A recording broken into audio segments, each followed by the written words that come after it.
Secretary, please call the roll.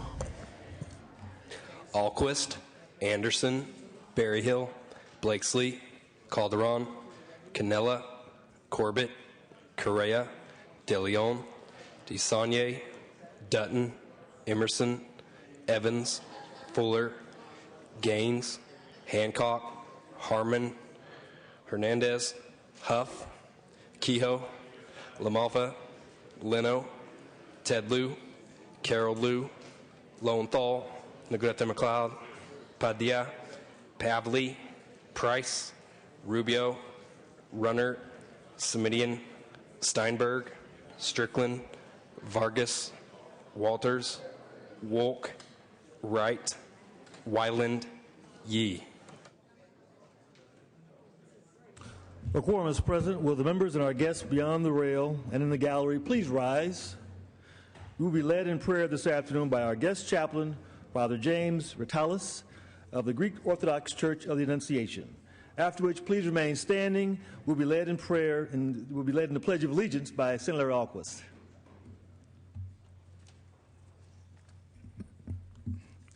Honorable members of the Senate, the Pledge of Allegiance ends with the words, "with liberty and justice for all."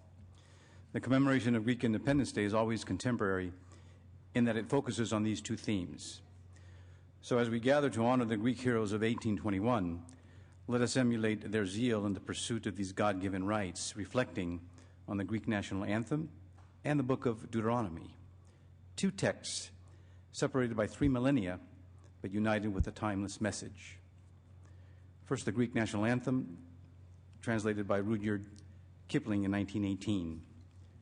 Speaking to liberty herself, "We knew thee of old, O divinely restored, by the lights of thine eyes and the light of thy sword, from the graves of our slain shall thy valor prevail. As we greet thee again, hail liberty, hail, hero, o here eleftheria." And from the book of Deuteronomy, "Give ear, O heavens, and I will speak and hear. O earth, the words of my mouth.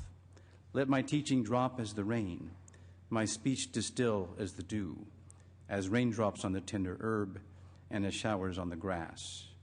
For I proclaim the name of the Lord, ascribe greatness to our God. He is the rock. His work is perfect, for all his ways are justice, a God of truth and without injustice. Righteous and holy is he." Let us pray. Lord, teach us your definition of justice, a jubilee outpouring of grace. You have given us all we need to be rich in you, grounded in you, whole in you. Lord, as we pray, lead us to give, inspire us to campaign, strengthen our faith for change, and inhabit our words and actions with your definition of justice until crippling debts are canceled, and those struggling both here in this great land and abroad will walk free into a fair and just future of opportunity. Lord, grant godly discernment in governments and institutions, soften hearts, change minds, open hands, transform budgets. In these times of economic challenge and financial instability, establish men and women in leadership who will stand on your foundation. May they choose to act justly, love mercy, and walk humbly before you. Amen.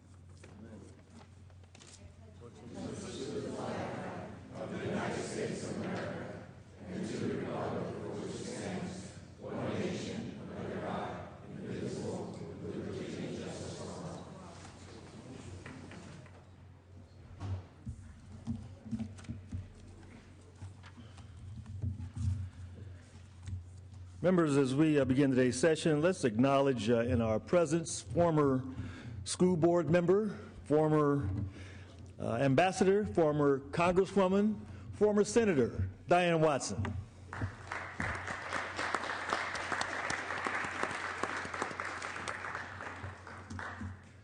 Okay, we'll move to privileges of the floor.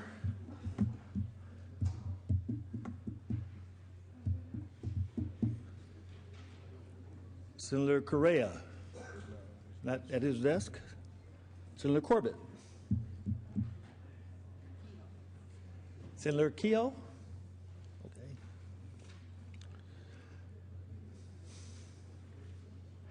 Senator Kehoe at her desk.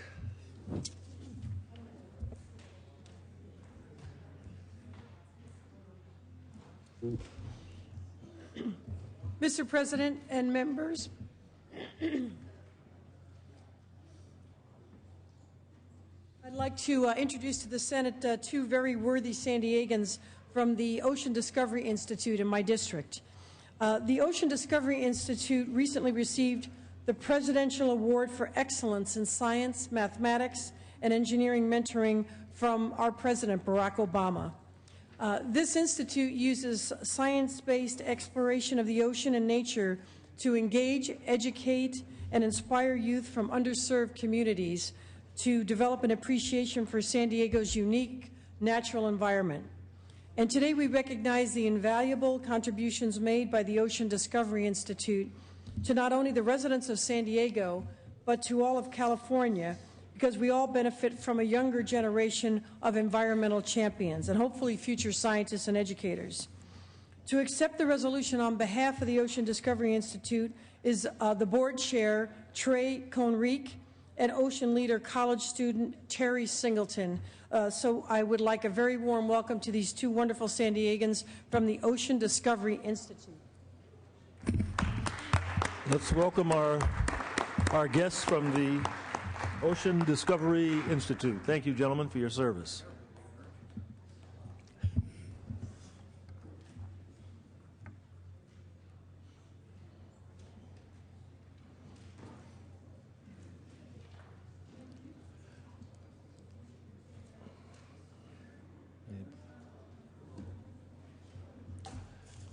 We'll continue with privileges of the floor. Senator Vargas. Thank you very much, Mr. President. For reason of introduction, You may. I would like to introduce a few guests visiting today from Senator Anderson's district. Their names are Karen Sumac and her daughter Tessa, and Jessie Epperson and her daughter Royce. They're not here yet. They're right up here. Welcome. Thank you. Welcome. Other privileges of the floor. Senator Gaines, are you prepared? Okay. Senator Corbett? Senator Cannella? I have an adjourn in memory, if it's appropriate this time. We'll hold, if we can hold those. We'll hold those till the end. Okay. Thank you, Senator.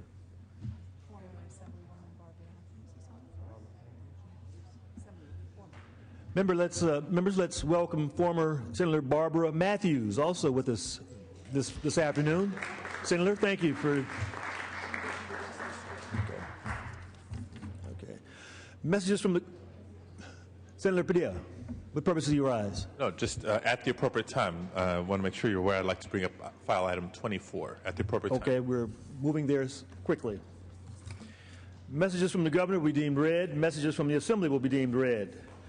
Reports and committee amendments will be read and adopted. Motions, resolutions, and notices. Pursuant to Senate Rule 29.10, the following bills are referred to the Rules Committee. Item 1, AB 103.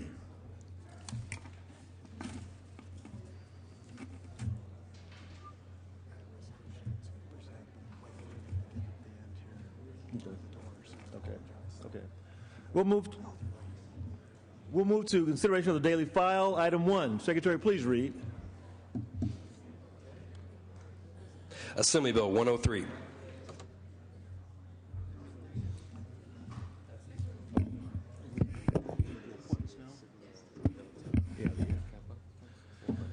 Okay, we'll move on to governor's appointments. Item 2, 3, and 7. Senator Steinberg at his desk. Senator Steinberg, governor's appointments.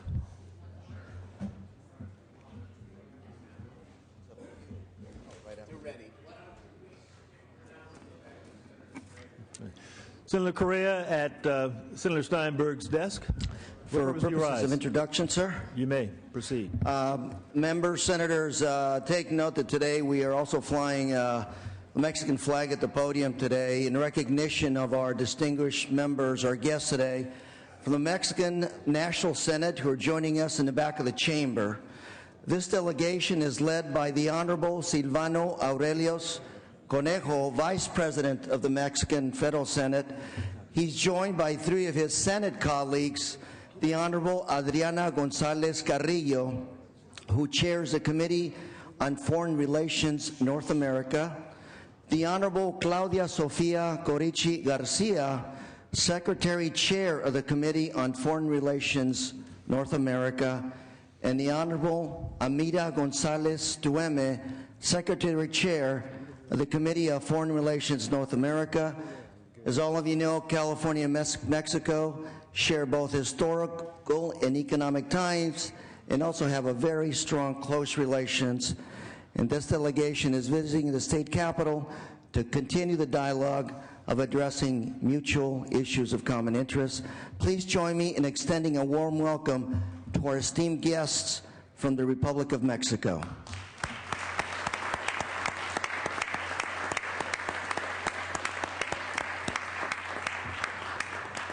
And sir, if I may, I'd like to have the head of the delegation, the Honorable Silvano Aurelios Conejo, say a few words to the Senate. Without objection, please join us.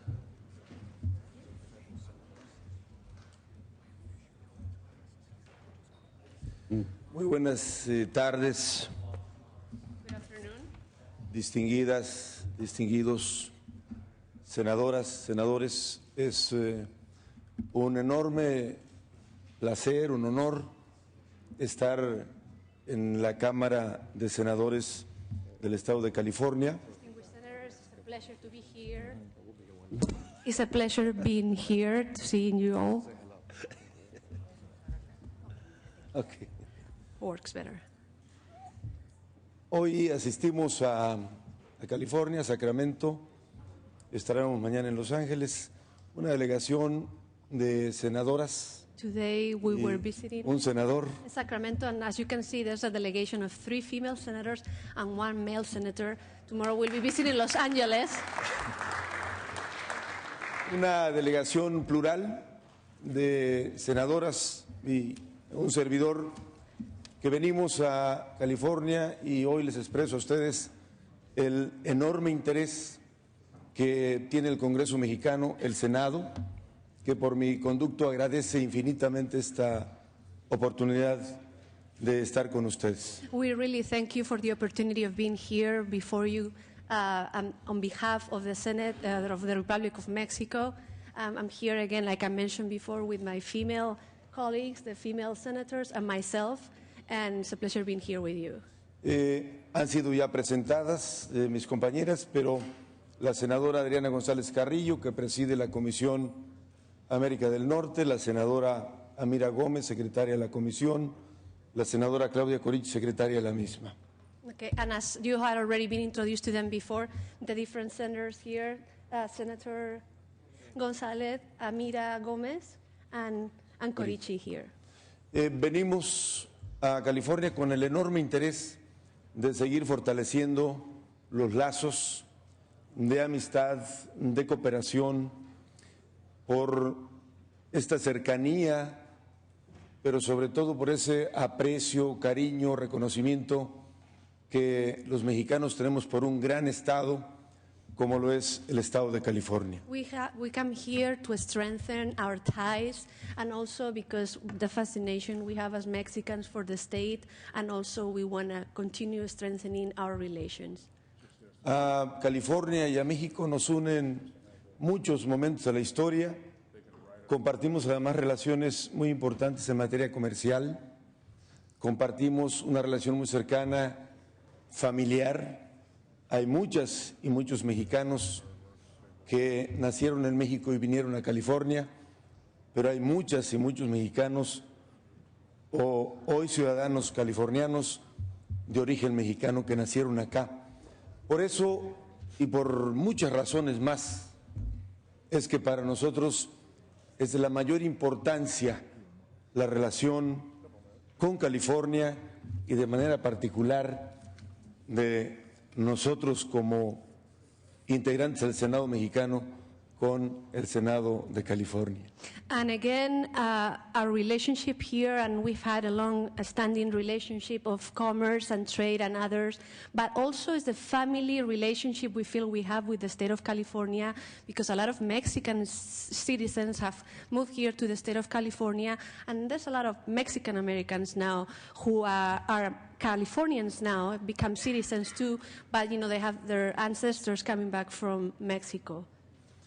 Como parte del Congreso Mexicano, del Senado de la República Mexicana, el Senado, la mesa directiva del Senado, agradece mucho esta oportunidad y expresa el interés de fortalecer, de ampliar nuestras relaciones como congresos, pero también todo aquello que fortalezca la relación de California y México. Muchísimas gracias por esta oportunidad de estar con ustedes. And thank you once again. We really appreciate your welcome.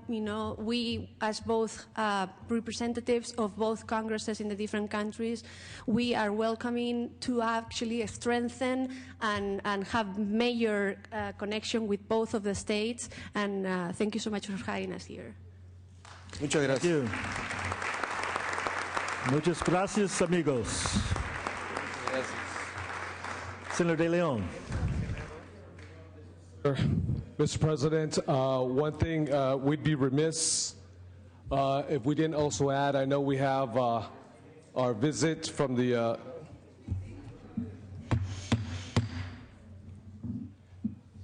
Mr. President, we'd be remiss if we also didn't introduce a woman who's back there with us today. We have the great senators from the Republic of Mexico, but we also have with us the former governor of the state of Zacatecas, and she's only the 5th woman in the history of the Republic of Mexico to actually be a governor of a state in the Republic of Mexico, and she's a former general secretary of the party, the Democratic Revolutionary Party of Mexico, and that is Amalia Dolores Garcia Medina. So let's give a warm recognition to the former governor of the state of Zacatecas.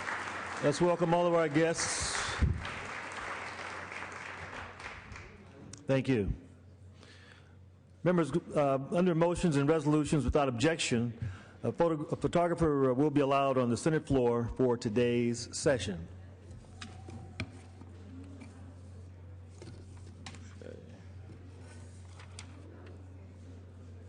Back to privileges of the floor, Senator Ted Lieu.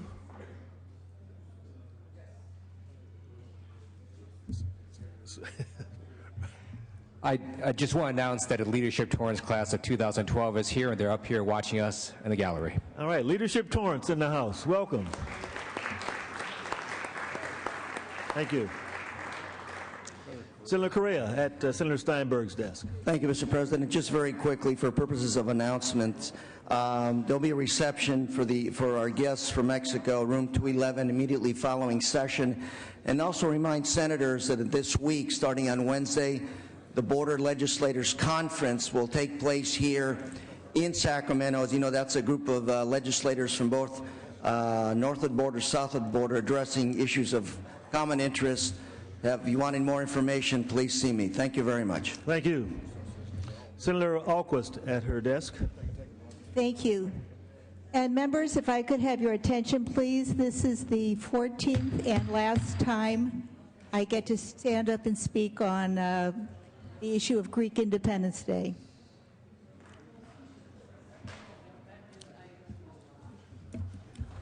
This is file item 17. I'd like to start. Well, Secretary, please read. File item 17. Senate Resolution 28 by Senator Alquist relative to Greek Independence Day. Thank you. Senator Alquist. First of all, it is my great honor to present the resolution for Greek Independence Day, and I'd like to thank Father Ratalis for being here with us. He has been here with us in the past, and I appreciate his dear friendship. I'd like to start by saying it's no secret that I've always been proud,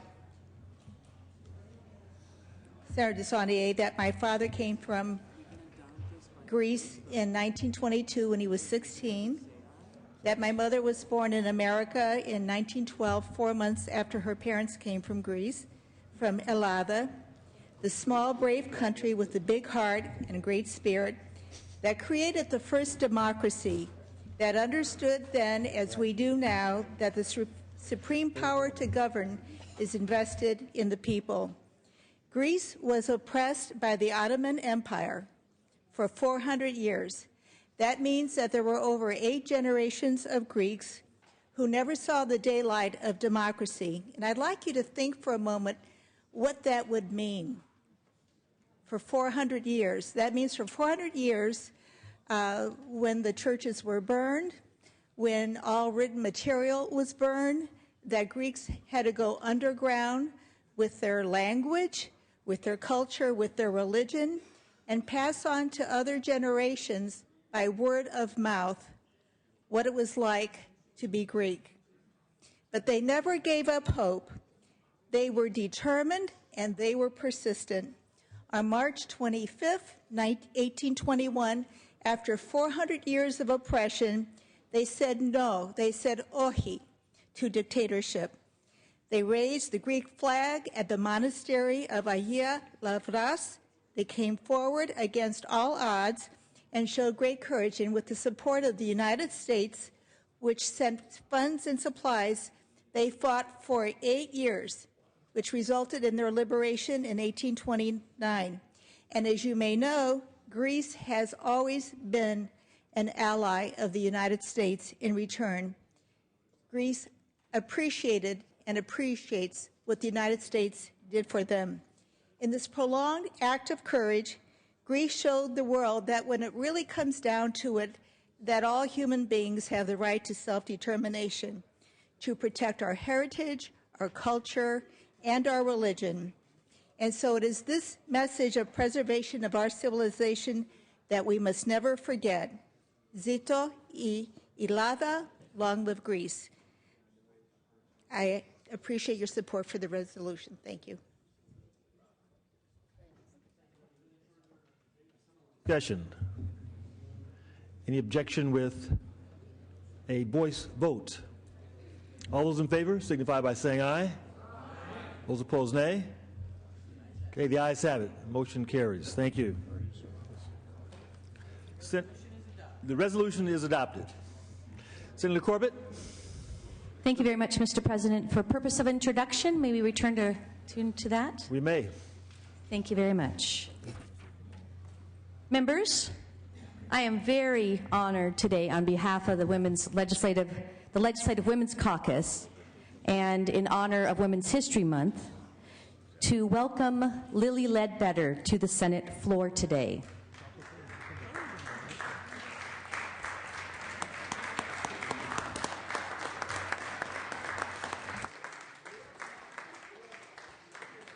A little earlier today, she gave a rousing speech on the Assembly floor, and I hope most of you had an opportunity to catch that. Obviously, Women's History Month is a time for us to commemorate the incredible achievements of women in history, from suffragists like Elizabeth Cady Stanton to social activists like Jane Addams, to people like Ambassador Watson, who is here today, one of our first women senators. But it's also time to celebrate women who are making history today. And Lilly Ledbetter is one of those women.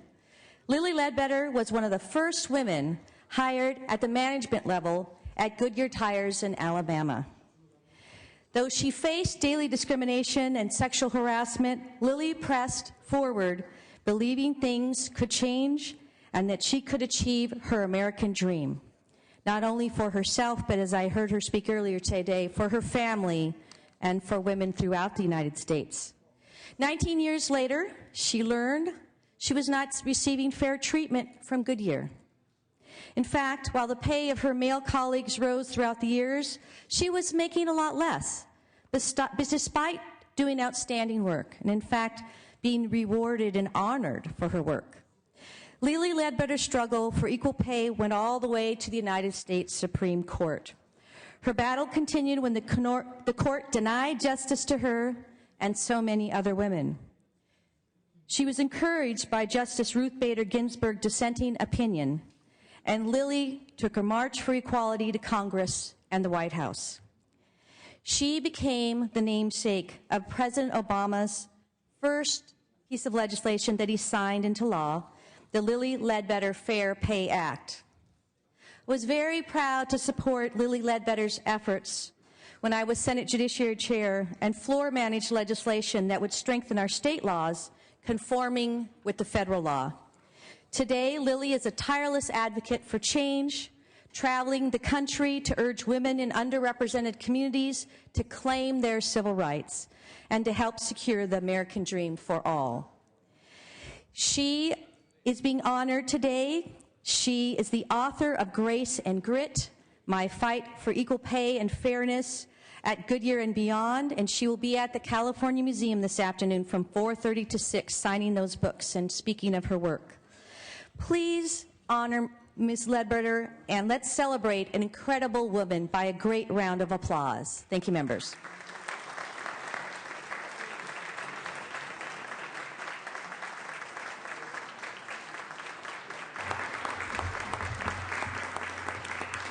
Without objection, I'd like to ask her to say a few short words. Without objection, can I ask everyone to please get in your seats? Let's show a little honor, a little respect. Ms. Ledbetter, the floor is yours. Thank you, sir. Thank you, folks. It's an honor for this Alabama girl to be here. It was an honor for me to share my story in this great building this morning, because these are real people's lives that I talk about. Because this doesn't matter for Lilly Ledbetter any longer. It's for all those people who are coming after me around the nation.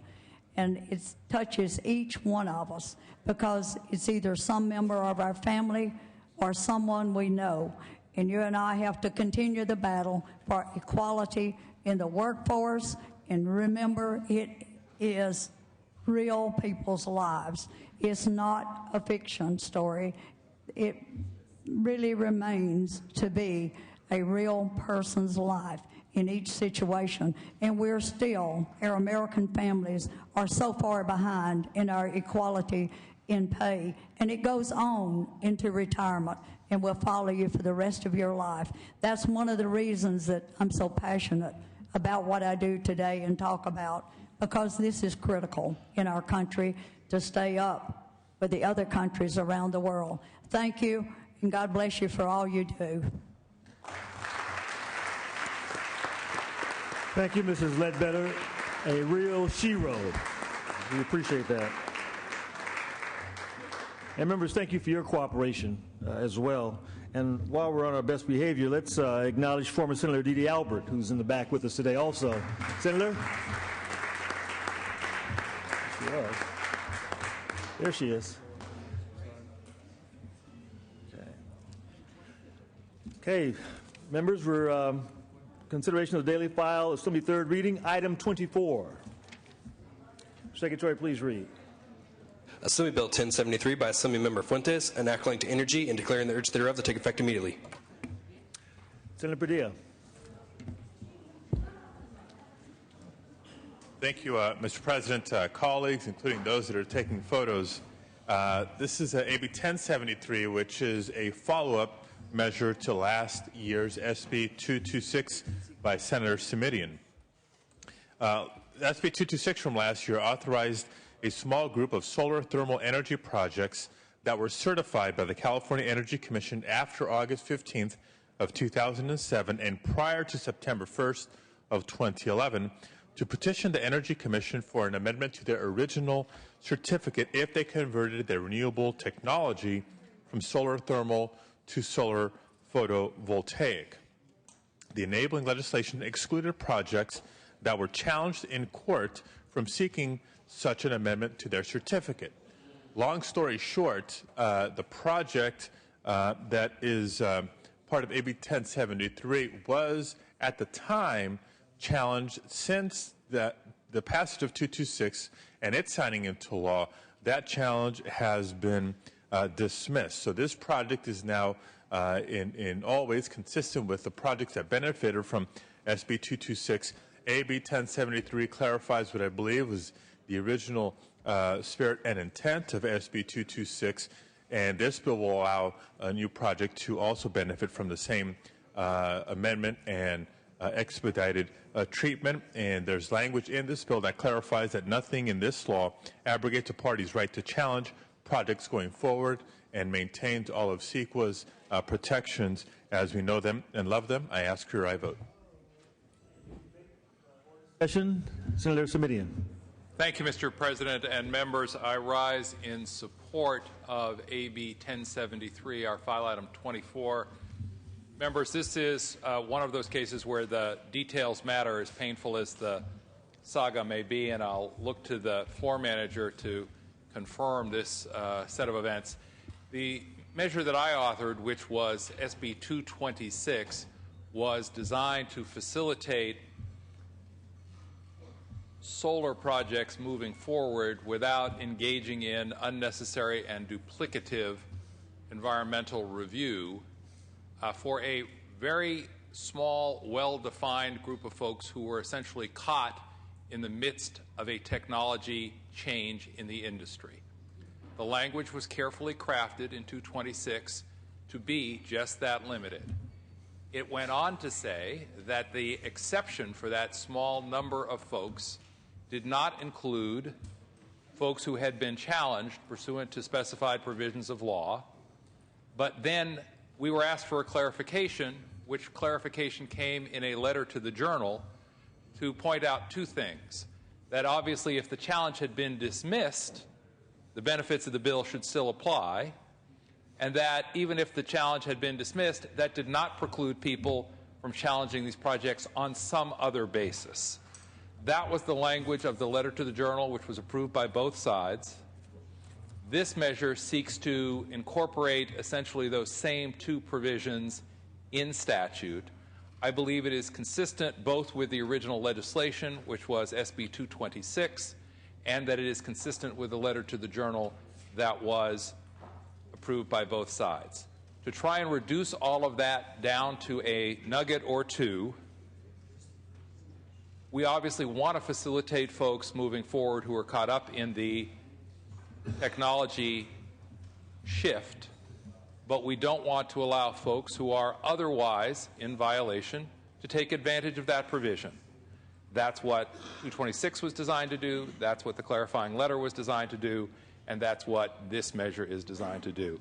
That being said, Mr. President, I do want to say on the record that I am a little concerned by actions and discussion at the California Energy Commission, where the Commission has apparently sought to expand its jurisdiction to apply the Warren-Alquist Act to other photovoltaic electrical generating facilities, and their proposed decision went so far as to assert that the legislation I authored, SB 226, quote, makes it plain that the legislature now has such a vision, end quote.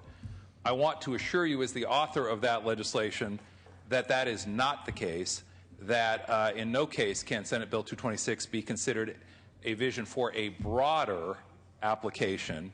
In fact, the very debate we're having today focuses on the very narrow, limited, carefully crafted, and deliberately so language that we intend to apply.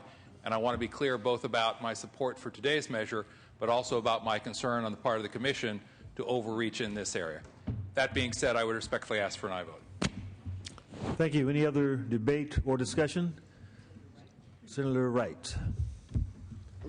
I too rise in support of this measure, but what it begins to point out, members, that I hope we begin to keep in mind, we often send responsibility to commissions who are often unelected and who face very little public scrutiny, and they often attempt to interpret far beyond what was ever intended in the statute and attempt to say what we meant when we passed a bill.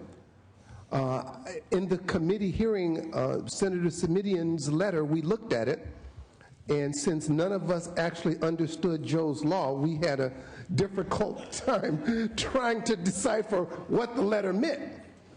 But I rise today in support of that, but what I think this poses for us is a broader discussion going forward as appointed commissions take statutes that we pass and interpret them to give them much broader authority that was ever intended by the statute.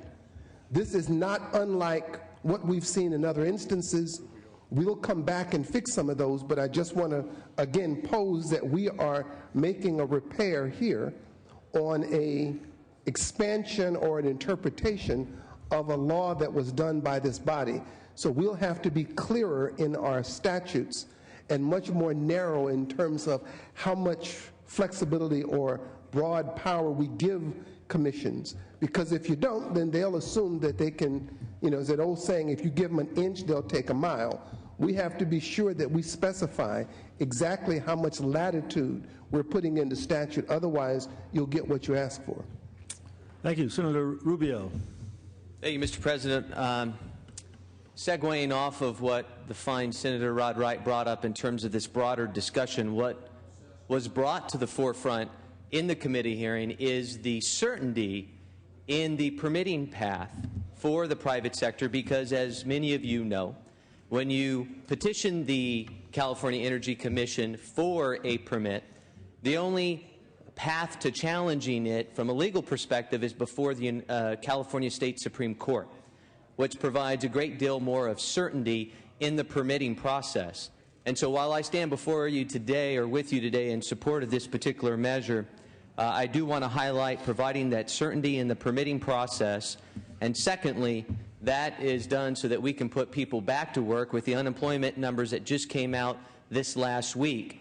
Unfortunately, in the district for which I have the great honor of representing, I have two communities. One, the city of Delano, which is the largest city above 10,000 that has, the city above 10,000 with the highest unemployment rate of 37%.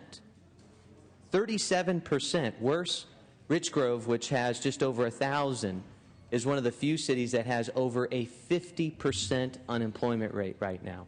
When we talk about green jobs, California still is not the leader in this nation yet. There's still a lot more we can do if we just provided certainty in the permitting process.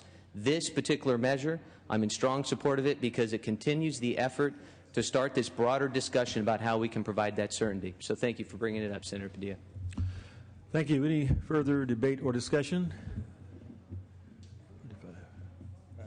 Senator Pavley.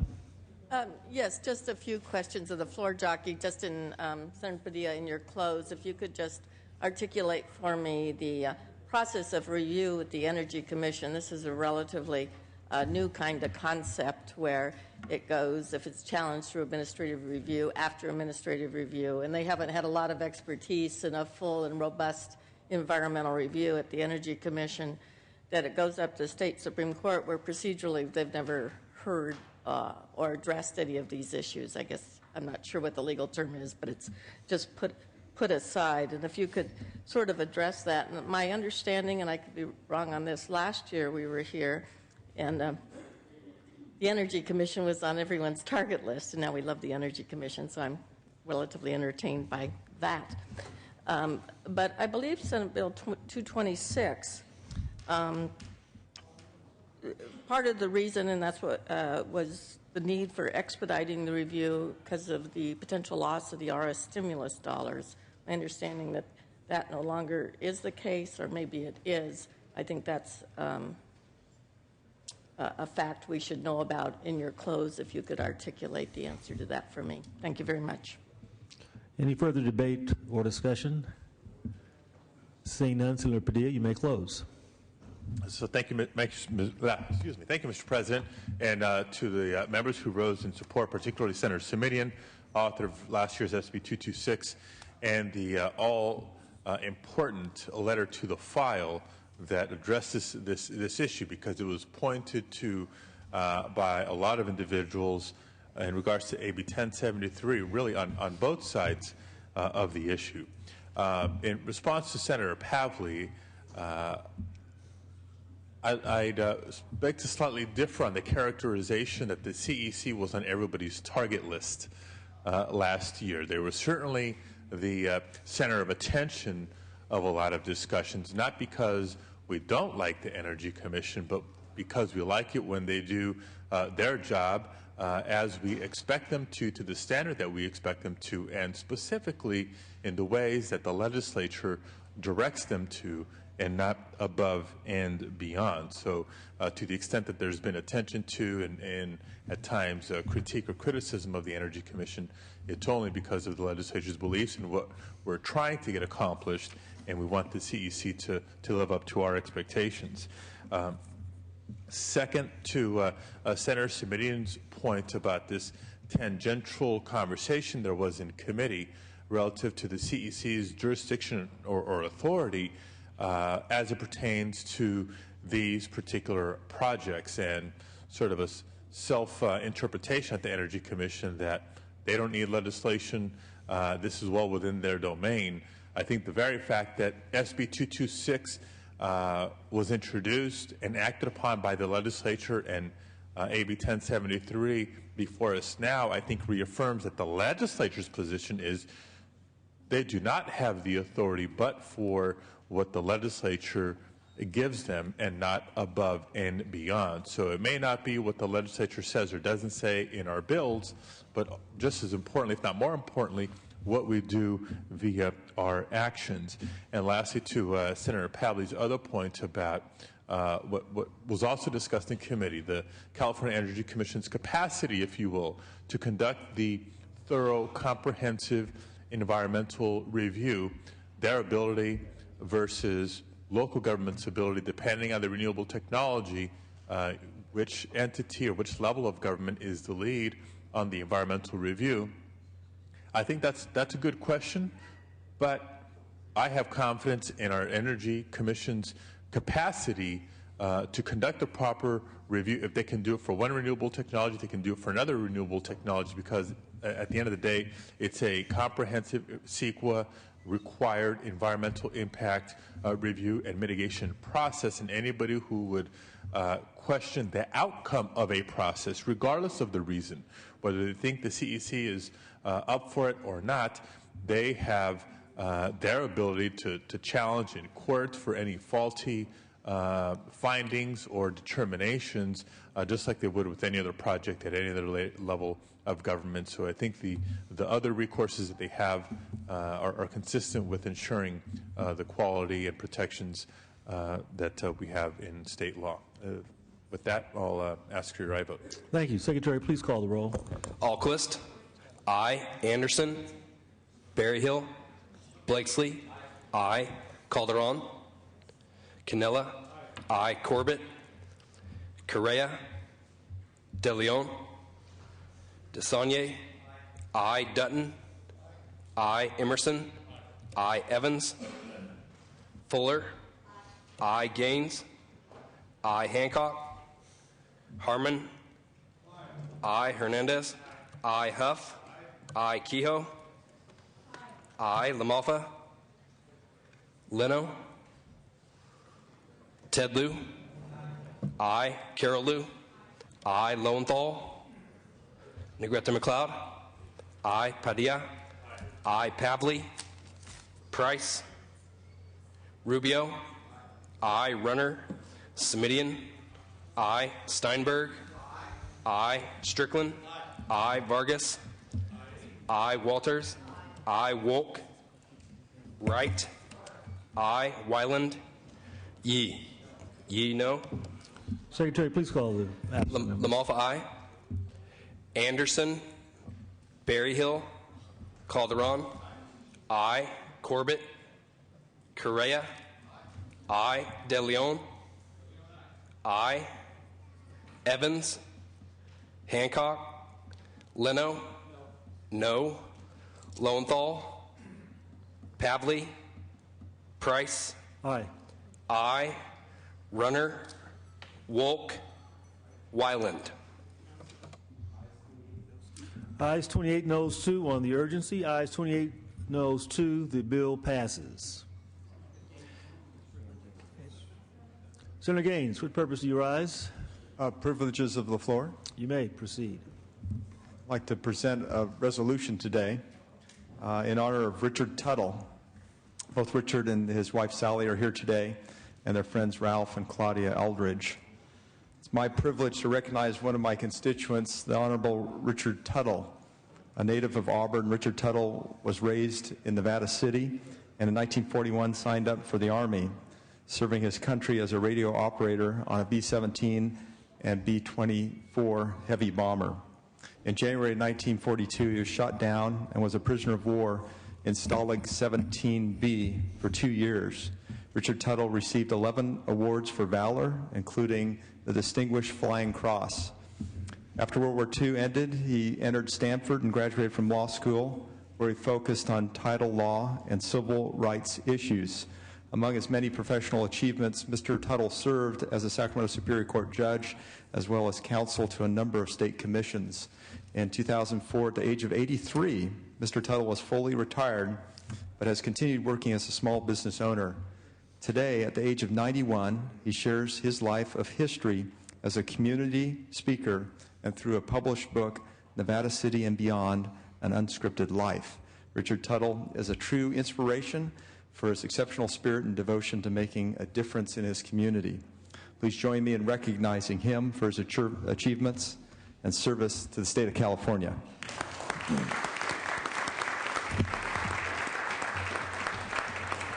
Thank you, Mr. Tuttle, for your service to the people of the state of California and your service, your continuing service. Thank you.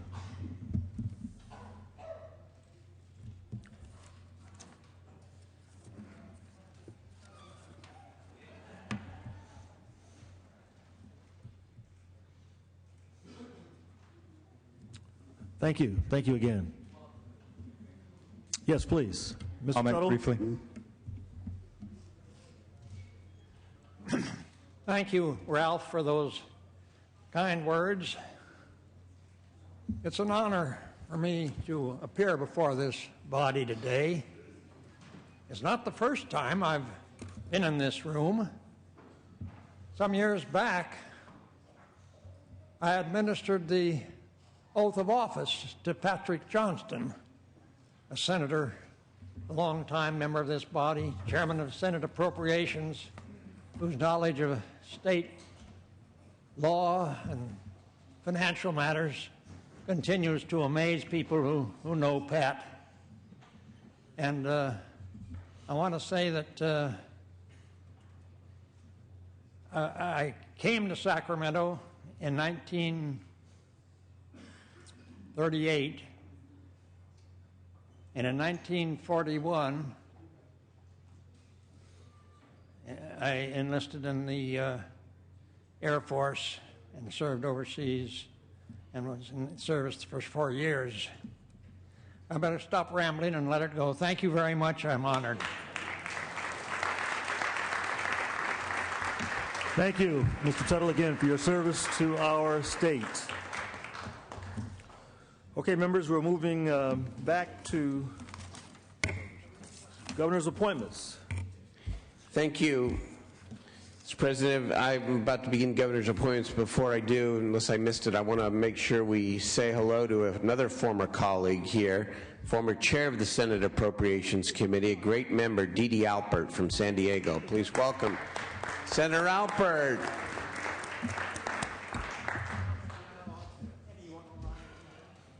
Okay, we've got a couple of gubernatorial appointments. One is, file item 2 is Ellen G. Whitus as the Division Chief of the Occupational Safety and Health Commission. This nomination was heard by the Rules Committee on the 29th of February and approved on a bipartisan vote of 5-0. I urge an aye vote. Any debate or discussion, members? All those in favor signify. Okay. Secretary, please call the roll. Alquist. Aye. Anderson. Berryhill. Blakesley. Aye. Calderon. Cannella. Aye. Corbett. Aye. Correa. De Leon. DeSaulnier. Aye. Dutton. Aye. Emerson. Aye. Evans. Fuller. Aye. Gaines. Hancock. Aye. Harmon. Aye. Hernandez. Aye. Huff. Aye. Kehoe. Aye. LaMalfa. Aye. Leno. Aye. Ted Lieu. Aye. Carol Lieu. Aye. Lowenthal. Negrete McLeod. Aye. Padilla. Aye. Pavley. Aye. Price. Aye. Aye. Rubio. Aye. Runner. Smidian. Aye. Steinberg. Aye. Strickland. Aye. Vargas. Aye. Walters. Aye. Wolk. Aye. Wright. Aye. Wyland. Yee. Yee. Aye. Gaines. Aye. Call the absentees, please. Anderson. Berryhill. Calderon. Aye. Correa. De Leon. Evans. Lowenthal. Runner.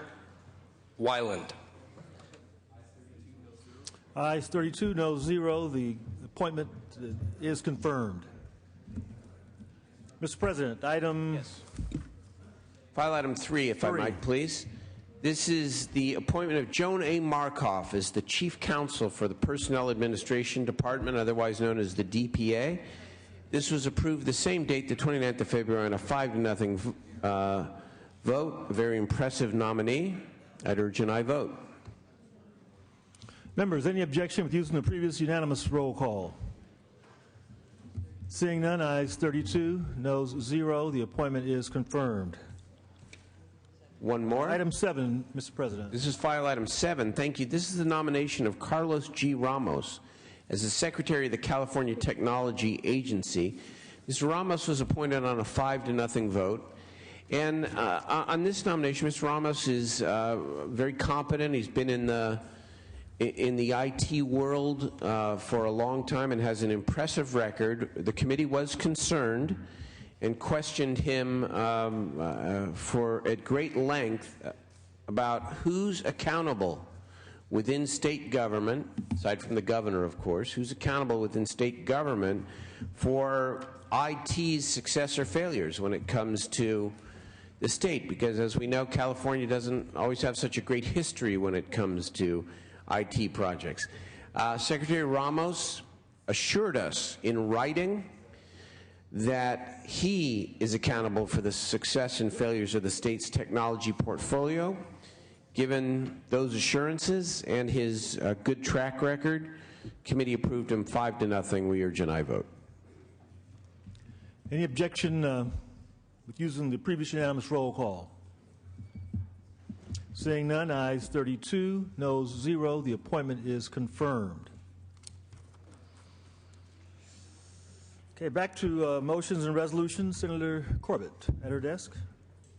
Thank you, Mr. President. I have an adjournment in memory. You may. Thank you. Members, it's with great sadness that I request we adjourn today in the memory of Dale Reed, who passed away this last Friday. Dale was a very important civic leader in the city of San Leandro. He served for many years on the City Zoning Commission and the Planning Commission. And for 43 years, he was very active with the Chamber of Commerce, having been a past president.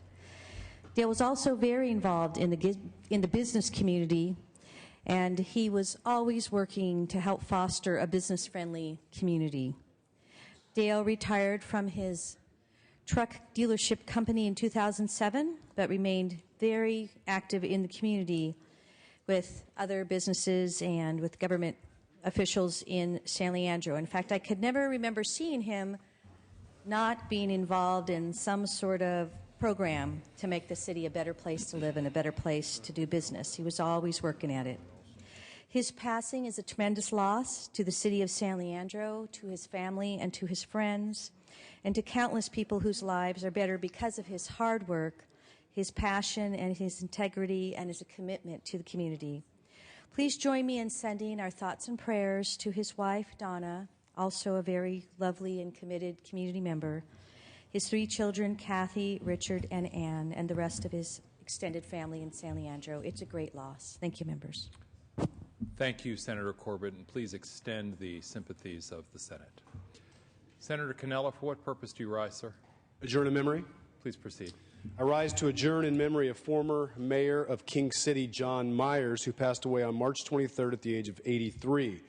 John was a graduate of Purdue University and soon after went to work as a production manager in King City for Union Carbine and its successor company, ending his tenure as its president. John was elected mayor of King City, a position he held for 12 years.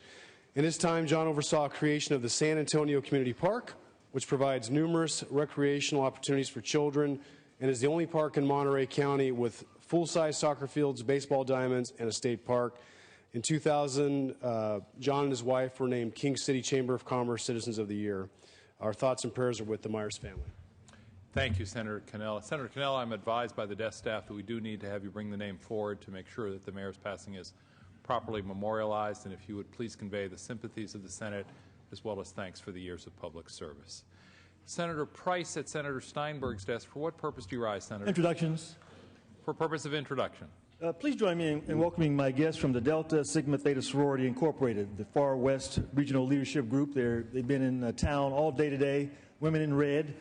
Please join me in welcoming Gwen Coley, who is the California State Coordinator, and Jackie DuPont Walker, Woman of the Year for the Deltas. Thank you, Senator Price. The Senate joins you in welcoming your guests to the Senate chamber.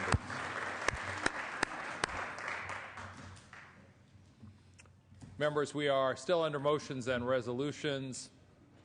Senator Calderon, for what purpose, sir? To adjourn in memory. Please proceed.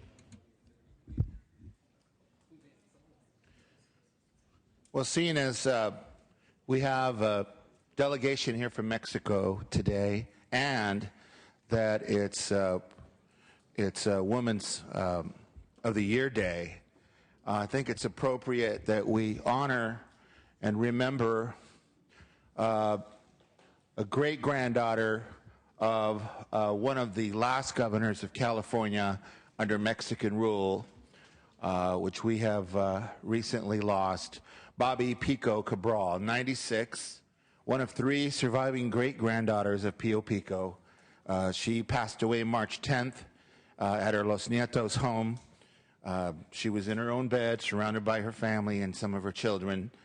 Cabral, who was the 7th of 12 born to Celestino and Ramona Pico, Pio Pico's grandson, she succumbed to complications from a severe infection in her left leg. She injured the leg decades ago, and it caused her problems for the rest of her life. Ms. Cabral was born March 13th, 1915 in Whittier and attended St. Mary's Catholic Church School and Whittier High School. She was married to Frank A. Cabral, with whom she helped run a dump truck business. Cabral's 2 surviving children, Murray and John R. Albitre, remembered their mother as a strong and loving force in their lives. She was cheerful, jolly, quick with comebacks. She always kept us laughing, he said. She was a stay-at-home mom, volunteering to help at school and to help their neighbors.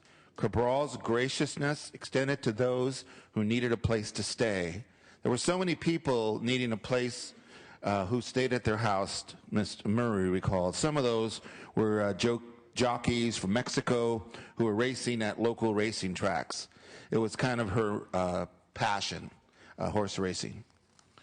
She loved the Dodgers, and she enjoyed sharing stories with her historical lineage. She loved to retell stories that her father told her. Mom was very dedicated to her family, and she was loved to take care of her family and friends, her son said.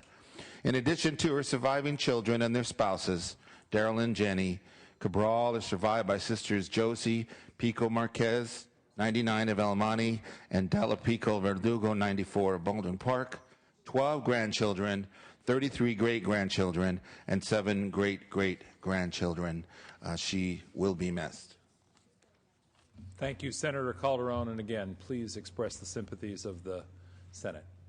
Members, do we have any other items under motions and resolutions? Under motions and resolutions.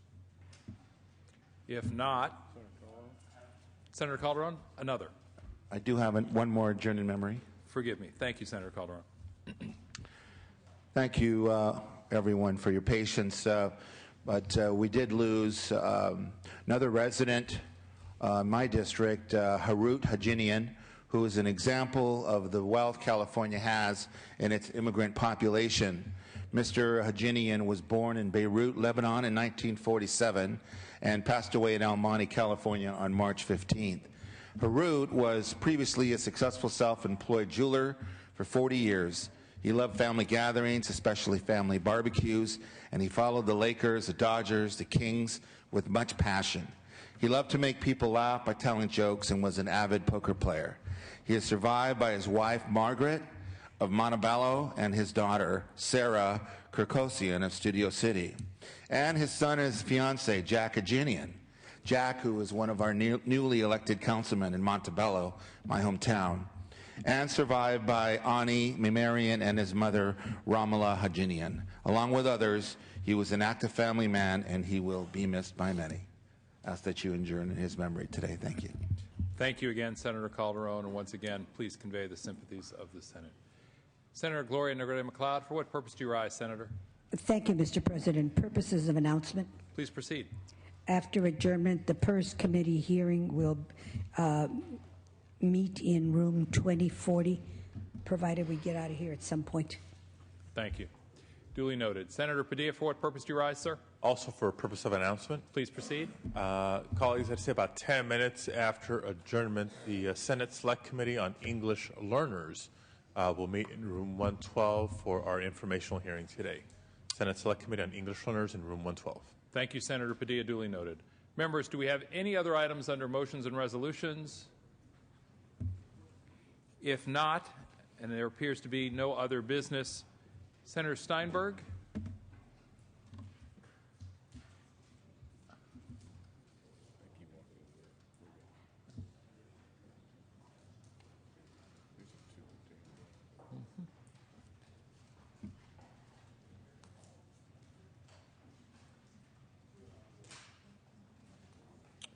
Members, it appears there is no other business. With the concurrence of both sides, I would simply announce that the Senate will stand in recess until 3:30, at which time the adjournment motion will be made. We will reconvene Thursday morning at 9 a.m. Once again, that is Thursday morning at 9 a.m. Without objection, the Senate stands in recess.